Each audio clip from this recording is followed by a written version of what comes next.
Assalamualaikum warahmatullahi wabarakatuh. Perkenalkan, nama saya Divanda Octavia Rizkita.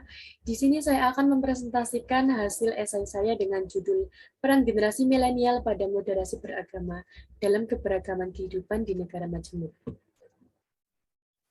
Munculnya berbagai kepercayaan dan keyakinan di Indonesia. Indonesia merupakan negara majemuk di mana Indonesia memiliki beragam suku, budaya, maupun agama.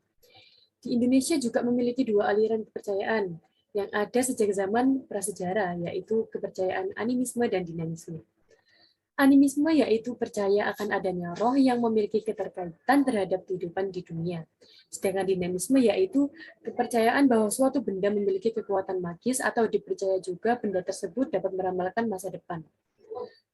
Seiring berkembangnya zaman, Indonesia terus mengalami perubahan, terutama dalam segi kepercayaan yang otomatis juga membawa perubahan terhadap adat istiadat serta budaya di setiap wilayah Indonesia. Yang kedua, ada masuknya berbagai agama. Pada abad kedua dan keempat Masehi, agama Hindu dan Buddha yang dibawa oleh para pedagang India yang datang di Sumatera, Jawa, dan Sulawesi mengawali atas munculnya sebuah agama di Indonesia. Di abad kelima Masehi, Hindu banyak berkembang di Pulau Jawa. Islam mulai masuk di Indonesia melewati pedagang Gujarat dengan teori dari Persia serta Arab. Islam merupakan menyebar sampai pantai barat di Sumatera hingga menjalar ke Pulau Jawa bagian timur. Pada abad ke-15 Masehi, banyak kerajaan Islam yang mulai muncul sehingga mendominasi negara Indonesia. Setelah itu, munculnya Kristen yang ada di Sumatera Utara pada abad ke-7. Dari situlah keenam macam agama dan kepercayaan mulai bermunculan di Indonesia. Pembelajaran bagi kaum milenial atas historis konflik beragama.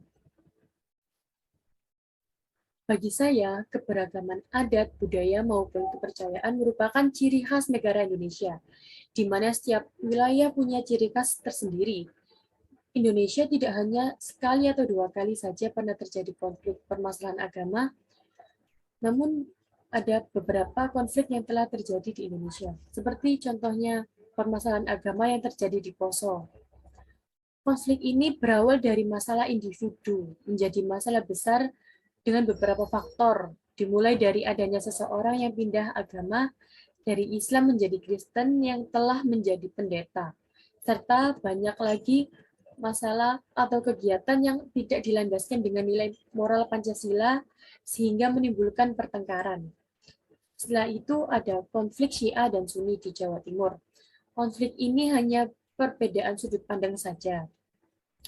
Konflik antara Syiah dan Sunni ialah bagi mayoritas golongan Syiah beranggapan bahwa orang Syiah itu lebih memilih menantu dari Rasulullah, yaitu Ali bin Abi Thalib menjadi seorang khalifah. Namun di mata Sunni memiliki anggapan yang berbeda, yaitu tidak mempercayai pada sahabat Nabi yang lain. Oleh karena itu, pihak Sunni merasa bahwa Syiah telah memutarbalikkan kebenaran dalam Islam.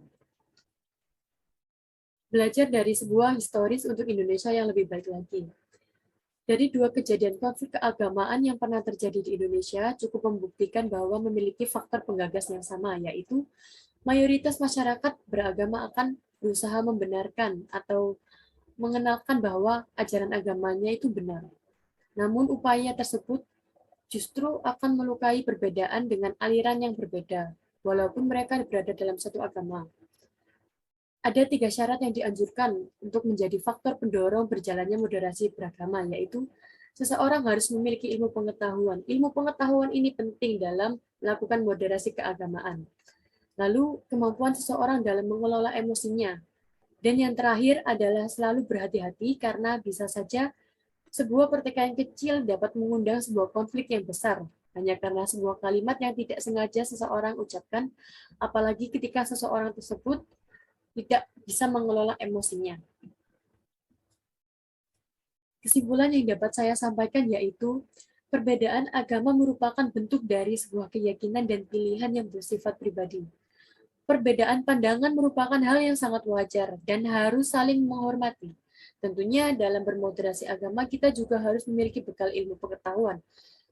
entah itu tentang agama ataupun ilmu sosial, agar tidak menjadi terprovokasi yang berakhir dengan menimbulkan sebuah konflik keagamaan baru lagi. Oleh karena itu, ilmu toleransi itu penting, sehingga harus ditanamkan sejak dini. Ada upaya yang dapat membentuk sikap toleran dalam bermoderasi beragama, yaitu salah satunya bisa memasukkan hal-hal yang mengandung moderasi keagamaan dalam kurikulum pendidikan agar menumbuhkan sikap toleransi, memberi wawasan tentang berbagai macam perbedaan di kehidupan masyarakat, serta bisa juga mengadakan kegiatan sosial lintas agama maupun budaya. Sekian presentasi yang dapat saya sampaikan, kurang lebihnya saya mohon maaf, dan saya akhiri. Wassalamualaikum warahmatullahi wabarakatuh.